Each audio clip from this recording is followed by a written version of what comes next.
দুনিয়ার পরিচয়ে পরিচিত হইও না, দুনিয়ারই পরিচয় থাক। দুনিয়া নিজেই যেহেতু থাকবে না, তো দুনিয়ার পরিচয়ও থাকবে না। ধোঁকা। এই জনপ্রিয়তা, সুনাম, সুখ্যাতি, এগুলো দুনিয়াবি নেতা যারা দুনিয়া কিছু করবে, দুনিয়ার রাজনীতি করবে, পদ পদবি, দুনিয়াবি বিভিন্ন কিছু অর্জন করতে চায়, তাদের জন্য হইতে পারে।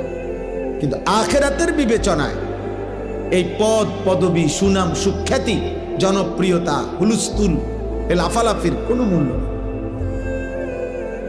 কোনো মূল্য নেই। আমি অনুরোধ করলে আবারও বলছি, প্রিয় ভাই নওজোয়ান, এশার নামাজ, ফজরের নামাজ, আজকের সারাদিনের এক ওয়াক্ত নামাজ পড়ো নাই, তোমার মতো ব্যক্তির ভালোবাসায় কোনো আলেমের কিচ্ছু আসে না।